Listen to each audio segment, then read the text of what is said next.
Hi guys, it's Jack here from Jack Fish Tips. So I've got some sad news. I had to unfortunately put down my betta because he developed dropsy.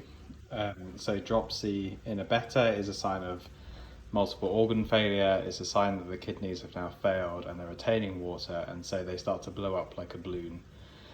In some very rare cases, you'll be able to reverse dropsy if you find the right treatment and things like this, but it is very difficult and their life will never be the same because they have had organs start to fail. It will be shortened. My betta's dropsy came on quite fast and he started ballooning incredibly quickly. So I gave him sort of 3 to 4 days to see if I could figure out what was wrong with him and thus reverse the condition, but it was getting worse and worse. And when they're ballooning like that, they're in lots of pain. So the kindest thing for me to do was to euthanize him. I just wanted to make a short video to explain this and explain the way to humanely euthanize a fish so they are in no pain when it happens and things like this. So a lot of people will do things like just chuck them in the bin or flush them down the toilet. This is very unkind. This does cause some stress and pain. Some people might recommend hitting them with a blunt object. This can be done to larger fish, but to a betta this probably isn't recommended. They're a bit small and you might end up just crushing them. So what you need to do is, in the UK you can get this from any pharmacy. I just got this from a local Sainsbury's pharmacy, but I know it's in Boots and things like that as well. And this is just clove oil. You buy it in sort of a 10ml bottle like this. And the reason they use clove oil is because it acts as an anaesthetic. It's used for toothache and things like this in humans. But because it's quite a good anaesthetic and you can get it over the counter, it works well for euthanizing fish because you can send the fish slowly to sleep and then you can give it an overdose and that will cause the fish to pass away. And this is the same way that a vet would put down a pet if you went to the vets and it was very ill. So the way you want to do it is have a smaller container such as this. So I used something like this. Fill it with aquarium water. Do not use just normal tap water. Make sure the aquarium water is used so the conditions are the same as the water that it's been living in. So just fill it with that water, place the betta in here, make sure the room is reasonably dark. You want it to stress out the betta out as little as possible. You're then going to use something like this. So I've actually thrown away the one I used, but it was just something along these lines, which come with a lot of these measuring bottles, these bottles you get.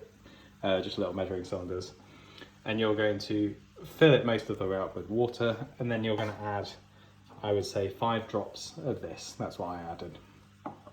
You then have to mix them together because the clove oil is an oil, so the way that works is it's hydrophobic, so it will not mix with the water readily, so you do have to add agitation and mechanical force to make it mix. You're then going to slowly add this cup, sort of add maybe 1/5 of a cup at a time to this water, which has your betta swimming around in it, and you'll slowly see your betta get more lethargic and eventually your betta will pass out. And for me, when my betta passed out, it did this by laying on its side at the bottom of the tank, but you could still see its gills move. Do not add the clove oil straight to here, because whilst it will not hurt your fish will panic as it's quickly falling asleep and then dying. So by doing this, you're adding it in a controlled way and you're slowly reducing the fish's breathing and slowly sending it to sleep. When your fish is asleep, you then have to commence the act of putting your fish down.